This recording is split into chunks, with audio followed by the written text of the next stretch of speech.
로마서 9장 30절로 10장 4절까지 함께 읽도록 하겠습니다. 함께 읽겠습니다. 그런즉 우리가 무슨 말을 하리요? 의를 따르지 아니한 이방인들이 의를 얻었으니 곧 믿음에서 난 의요. 의의 법을 따라 이스라엘은 율법에 이르지 못하였으니 어찌 그러하냐? 이는 그들이 믿음을 의지하지 않고 행위를 의지함이라 부딪힐 돌에 부딪혔느니라. 기록된 바 보라, 내가 걸림돌과 거치는 바위를 시온에 두노니 그를 믿는 자는 부끄러움을 당하지 아니하리라 함과 같으니라. 형제들아, 내 마음에 원하는 바와 하나님께 구하는 바는 이스라엘을 위함이니 곧 그들로 구원을 받게 함이라. 내가 증언하노니 그들이 하나님께 열심히 있으나 올바른 지식을 따른 것이 아니니라. 하나님의 의를 모르고 자기 의를 세우려고 힘써 하나님의 의에 복종하지 아니하였느니라. 그리스도는 모든 믿는 자에게 의를 이루기 위하여 율법의 맞춤이 되시니라. 아멘. 오늘도 하나님의 은혜가 여러분의 삶 가운데 함께 하시기를 주님의 이름으로 축복합니다. 율법과 그리고 이제 믿음, 율법과 은혜, 이게 참 두 가지가 이방인에게는 은혜고 그리고 유대인들에겐 율법, 이런 의미로 이제 이야기를 합니다. 구원을 받은 것은 전적인 하나님의 은혜죠, 그렇죠? 은혜에 의해서 우리가 믿음으로 인해서 구원을 받습니다. 그러면 다 동의하시고 아멘 하시죠? 하나님의 조건 없는 사랑, 그 사랑을 우리가 믿고 신뢰함으로 인해서 구원을 얻습니다. 그게 이제 하나님의 의라고 얘기를 합니다. 근데 이방인들은 율법에 의해서, 율법이 없기 때문에, 그리고 율법의 입장에서 보면 구원을 받지 못하지만 하나님의 전적인 사랑에 의해서는 구원을 받죠. 근데 유대인들은 그 은혜가 아니라 율법을 자꾸 추구합니다. 613가지의 율법. 내가 이것을 해야지. 이것을 해야만 구원을 얻는다라고 했을 때 그들은 올바른 하나님의 의에 이르지 못하기 때문에 구원을 받지 못한다. 자, 그러면 구원을 받지 못하는 것이 누구의 책임이냐? 하나님의 책임이냐? 율법으로서 구원에 이르는 사람의 책임이냐? 누구 책임입니까? 네, 전적인 자기 책임이다. 이 얘기를 해주고 있는 거예요. 오늘 이야기는. 그래서 구원을 받지 못하는 사람들이 그 책임을 하나님께 돌립니다. 왜 하나님 저를 구원하지 않습니까? 그것이 아니라 구원을 받지 못하고 그리고 구원에서 낙마하는 사람들은 누구 책임이다? 자기 책임이다. 이것이 오늘 바울의 이야기입니다. 9장 30절과 10장 4절에서는 구원을 받지 못한 사람의 책임을 하나님께 돌리는 사람들에게 구원을 받지 못하는 것은 당신의 책임입니다. 모든 사람에게 조건 없이 하나님의 구원의 은혜는 내려지는데 그것을 받아들이지 못하고 신뢰하지 못하고 믿지 못하는 것은 누구의 책임입니까? 하나님의 책임입니까? 아니면은 나의 책임입니까? 나의 책임인 것이죠. 그러니까 우리는 예수 그리스도를 믿어 천국의 삶을 살아가고 그리고 숨을 멈추는 그 순간에 어디로 가게 됩니까? 하나님의 집으로 가게 됩니다. 하나님의 집은 누가 가는 거죠? 하나님의 자녀가 갑니까? 아니면은 하나님의 자녀 아닌 사람이 갑니까? 여러분의 집에 저녁에 데리고 간 애들은 여러분의 자식입니까? 아니면은 남의 자식입니까? 남의 자식을 데리고 가는 것은 유괴예요, 유괴. 그렇죠? 여러분의 자식은 여러분의 집으로 오잖아요. 그리고 여러분의 자녀들은 어렸을 적 보면 집을 장만하는데 1도 도움이 되지 않았는데 우리 집이라 그래요. 우리 집. 지분이 없음에도 불구하고 우리 집이라고 하잖아요. 그만큼 자식들은 부모의 유산을 이어받을 수 있는 거죠. 그래서 자녀들은 아주 당당하죠. 그러나 남의 자식들은 그렇지 않아요. 남의 자식들은 남의 집에 들어갈 때 아주 당당하게 들어가는 게 아니라 쭈뼛쭈뼛 들어갑니다. 우리는 하나님의 자녀로서 하나님의 자녀의 사랑을 받고 살다가 하나님께서 부르시면 하나님의 집으로 가게 됩니다. 그게 천국에 대한 소망이죠. 여러분들이 천국의 소망을 잃어버리지 않는 여러분 되시기를 주님의 이름으로 축복합니다. 30절과 31절 한번 읽어볼게요. 그런즉 우리가 무슨 말을 하리요? 의를 따르지 아니한 이방인들이 의를 얻었으니 곧 믿음에서 난 의요. 의의 법을 따라간 이스라엘은, 자, 의를 따르지 아니한 이방인들은 의를 얻었고 그것은 믿음에서 난 의다. 그러나 의의 법을 따라간 이스라엘은 율법에 이르지 못했다. 아까 얘기했던 똑같은 겁니다. 은혜에 의해서 믿음으로 구원을 받은 사람들이 이방인이고. 근데 여러분이 이렇게 생각할 수 있어요. 내가 열심히 교회를 다녔고, 그리고 내가 이렇게 봉사하고 헌신했단 말이죠. 그리고 물질적으로도 헌신했습니다. 그런데 나는 이렇게 했는데 저 사람이 구원을 받아? 저 사람이 하나님의 자녀야? 좀 속이 상할 때가 있는 거예요. 내가 봤을 때 이 사람은 별로 자격이 없는 거. 이것도 안 하고 저것도 안 하고 저것도 안 해요. 그러니까 어느 순간에 우리가 구원을 받고 그리고 하나님의 자녀가 된 그 순간에 어떤 시각을 갖게 되냐면 포도원 주인의 비유처럼 오전 6시에 일한 사람의 시각을 갖고 살아가는 사람이 많습니다. 오후 5시 온 사람을 아주 개무시하는 거죠. 너랑 나랑 급이 같을 수가 있어? 다르지. 나는 아침 6시부터 열심히 일했고 한눈 팔지 않고 열심히 일했단 말이에요. 근데 오후 5시에 은혜로 구원받은 사람과 내가 같아? 이런 시각을 갖는 사람이 많아요. 예수님을 믿으면 믿을수록 자존심을 내세우는 사람이 많아요. 어떻게 이럴 수가 있어? 아니, 집사가 됐으면, 권사가 됐으면 주일은 성수해야지. 그리고 11조는 내야지. 뭐 이런 식으로 그 행위가 다른 사람의 구원의 잣대로 생각하는 사람들이 많이 있습니다. 여러분은 어떤 신앙을 가지고 있어요? 내가 새벽 기도를 좀 하니까 새벽 기도 안 하는 사람, 아예 기도 안 하지, 안 되지. 그게 아니에요. 하나님을 믿으면 믿을수록 내가 진짜 구원받을 자격이 하나도 없구나를 날마다 발견하는 사람들이어야 되는 거예요. 아멘? 여러분, 이게 잊어버리는 그 순간에 우리는 자꾸 삐딱한 신앙을 갖게 되는 겁니다. 주님이 문제가 아니라 예수 믿는 우리가 문제예요. 교회가 문제라고 하죠. 목사님이 문제라고. 그럴 수 있습니다. 근데 손가락질하는 그 손이 여러분, 이 사람을 손가락질에 가르치죠. 나머지 손가락은 나를 가르치거나 타인을 가르치거나 이렇게 문제가 되는 거예요. 어느 순간 내가 하나님의 자녀로 눈물 흘리며 내가 자격 없는 내가 구원을 받았습니다. 그런데 신앙생활을 하루하루 해나가면서 들은 것도 많고 읽은 것도 많으니까 그것이 타인을 향한 잣대로 자꾸 움직여지는 사람이 많아요. 그러면 여러분들은 유대인에 속한 거예요. 그러나 내가 정말 하나님을 믿으면 믿을수록 율법도 안 지켰고 이것도 안 지켰고 저것도 안 했고 저것도 안 했는데 하나님의 자녀라고 칭해 주시네. 자격이 없지.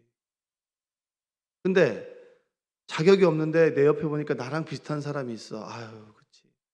나도 구원을 받았는데 이 사람은 오죽하겠어. 라는 시각으로 보는 사람, 그럼 그 시각이 우리에게 있어야 되는 거예요. 이거 권사님이 돼가지고 말이야. 집사님이 돼가지고 말이야.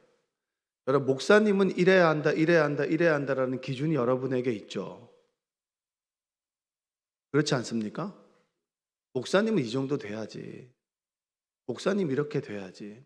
목사님 이렇게 행동해야지. 그런 기준이 여러분, 그것이 구원과 상관이 있습니까? 그건 망고 여러분의 생각인 거죠. 목사가 되면서 가장 힘들었던 것은 사람들이 목사는 이래야 된다라고 하는 시각이 목사님 그렇게 얘기하면 안 되죠. 우리는 그래도 목사님 그러면 안 되죠. 그 얘기 참 많이 들었거든요.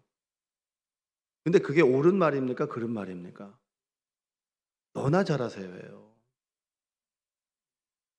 저는 여러분에게 잘 보이기 위해서 목사가 된 게 아니라 하나님 말씀에 그 말씀대로 내가 바로 서고 그리고 부족하기 때문에 목사님이 저러면 안 되지, 덕이 안 되는 모습을 보일 수 있습니다.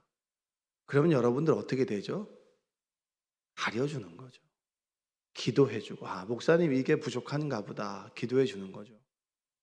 그리고 여러분들이 서로 신앙생활할 때도 신앙생활의 연륜이 오래됐지만 때로 하나님의 은혜에 가득 찼다가 어느 순간에는 조금 교만해질 때도 있지 않겠습니까?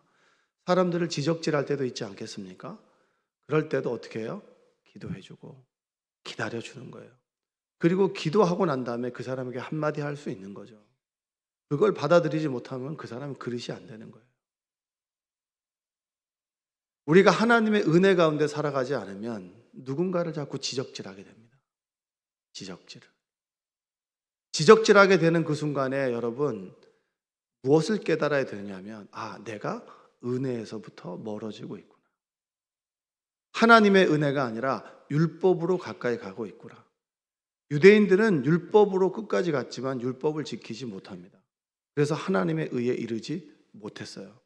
그러나 이방인들은 율법은 없지만 그들은 자격이 없지만 예수 그리스도의 십자가의 조건 없는 사랑에 의해서 그들은 구원을 받게 되었습니다. 이 두 가지 차이가 뭐냐? 계속 그걸 얘기하는 거예요. 너의 선택이고 너의 책임이다. 자, 32절과 33절 한번 볼까요? 어찌 그러하냐? 이는 그들이 믿음을 의지하지 않고 행위를 의지함이라. 부딪힌 돌에 부딪혔느니라. 기록된 바 보라 내가 걸림돌과 거치는 바위를 시온에 두노니 그를 믿는 자는 부끄러움을 당하지 아니하리라 함과 같으니라. 여기 보면 예수 그리스도를 굳건한 바윗돌이라고 합니다. 바윗돌, 거치는 바위. 이 바위는 기초속으로 그 위에 서는 예수 그리스도의 십자가 희생적인 사랑 위에 그 위에 서서 구원을 받는 사람이 있고 이것을 걷어차는 사람이 있는데 유대인들은 걷어찼지만 이방인들은 그 기초 위에 서 있다. 행위로 신앙생활 하려는 사람에게는 여러분 이 십자가가 걸림돌이 됩니다. 그러나 믿음으로 자격 없는 내가 구원을 받았다라는 사람에게는 이 예수님의 십자가가 주춧돌이 되는 거예요.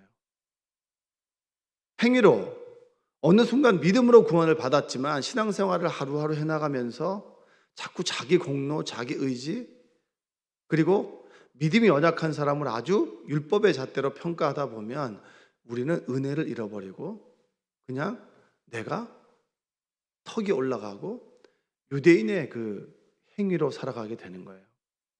날마다 우리는 선줄로 생각한 자는 넘어질까 조심해라. 자기를 쳐야 되는 거예요. 내가 또 율법의 잣대로 살아가고 있구나. 내가 하나님의 은혜를 잃어버렸구나.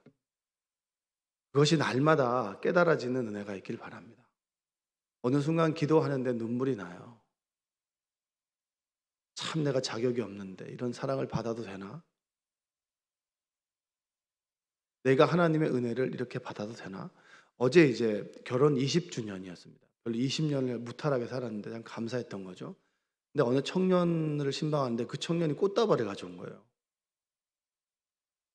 저는 그 꽃을 봐도 사실은 감동이 별로 없는 사람입니다.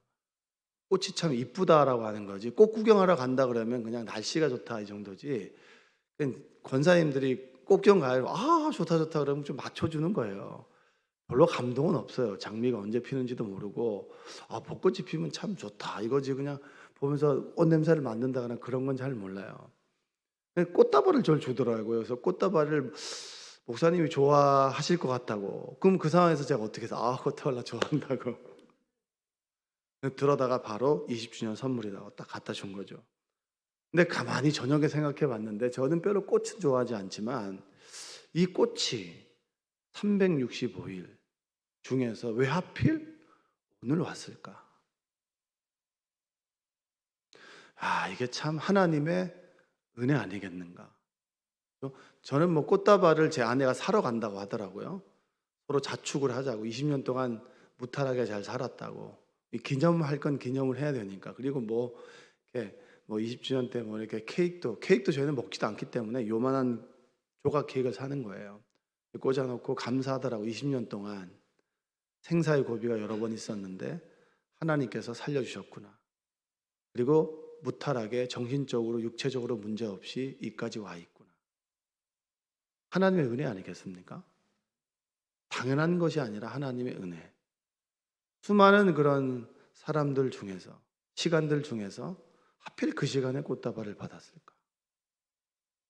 하나님께서 이렇게 축하해 주시는구나. 참 잘 살았구나. 열심히 살았구나. 축하해 주는구나. 라고 의미부여를 합니다. 은혜 아니겠습니까? 그 20년, 20주년이라고 하는 시간 동안 만나왔던 사람들 중에서 나를 아프게 했던 사람도 있죠. 그러나 그 아프게 했던 사람들을 통해서 내가 아프게 했던 사람들은 없나? 라고 하는 걸 돌아보게 됐고, 그리고 가난하다고 하지만 살쪄서 문제지 말라서 문제가 아닌 것도 감사하고 기적이고, 하루하루 돌아보는 게 이것이 은혜 아니겠습니까? 우리는 날마다 이 하루하루의 은혜를 기억하며 되새기며 살아가는 사람들입니다. 그것이 바로 믿음으로 인해서 얻는 하나님의 의. 하나님께 바로 서려고 하는데 바로 설 수가 없어, 내 힘으로. 오로지 주님의 십자가를 통해서 내가 바로 설 수 있어. 이게 은혜입니다. 무엇을 하든지 무엇을 먹든지 누구를 만나든지 그 순간이 바로 하나님의 은혜. 이것을 망각하는 그 순간에 우리는 내 의로 다른 사람들을 평가하는 잣대를 가진 유대인이 될 수밖에 없는 겁니다. 여러분에게 은혜가 있습니까? 잣대가 있습니까? 잣대가 있으면 회개하셔야 돼요. 자꾸 누군가를 평가하고 자꾸 누군가를 지적하고 자꾸 어떤 일이 벌어지게 되면 나를 돌아보는 것이 아니라 자꾸 이 사람에게 책임을 전가하게 되는 거, 어느 순간 우리가 율법적인 사람이에요. 하나님의 은혜를 받고 보니 이것도 좋고 저것도 좋고 어떻게 이 사람이 나한테 이런 말을 해줄 수가 있어가 아니라, 아, 이 말을 통해서 내가 나를 돌아봐야겠구나. 그리고 하나님의 은혜로 살아가는 난데 내가 또 교만해졌구나. 이것이 날마다 우리 가운데 있어야 되는데 이것이 없다면 우리는 늘 다른 사람을 걸려 넘어지게 하는 사람이 될 수밖에 없는 거예요. 여러분, 은혜를 회복하시기 바랍니다. 자꾸 자신의 잣대로 평가하지 마시고, 아, 이 목사님이 왜 저래? 아, 목사님이 단점이 보여요? 그러면 덮어주고 기도하자. 따라서 해볼까요? 덮어주고 기도하자. 아, 우리 장로님 왜 저럴까? 덮어주고 기도하자. 시작. 그리고 내 허물이 다른 사람에게 보인다. 그럼 어떻게 되죠? 주님, 저 사람을 통해서 내 허물이 가려지고 덮어질 수 있게 하여 주옵소서. 이렇게 기도함으로 날마다 은혜가 여러분 삶 가운데 회복되시기를 주님의 이름으로 축원드립니다. 기도하겠습니다. 사랑과 은혜가 풍성하신 아버지 하나님, 감사합니다. 은혜로 살아갑니다. 은혜로 구원받았는데 은혜는 사라지고 율법만 있습니다. 다른 사람들을 평가하고 지적하고, 그리고 나를 돌아보는 것이 아니라 타인을 지적질하는 그런 우리의 삶이 되지 않도록 우리를 인도하여 주시옵소서. 나의 말 하나하나가, 표정 하나하나가, 행동 하나하나가 다른 사람들에게 거리낌이 되지 않도록 하시고 덕이 될 수 있도록 우리를 인도하여 주시옵소서. 덕을 세워가고 사랑을 세워가고 은혜를 기억하고 기도할 때마다, 찬양할 때마다, 예배할 때마다 눈물이 회복되고 눈물이 있고 감사가 있고 고마움이 있는 예배가 될 수 있도록 우리를 인도하여 주옵소서. 예수님의 이름으로 기도합니다. 아멘.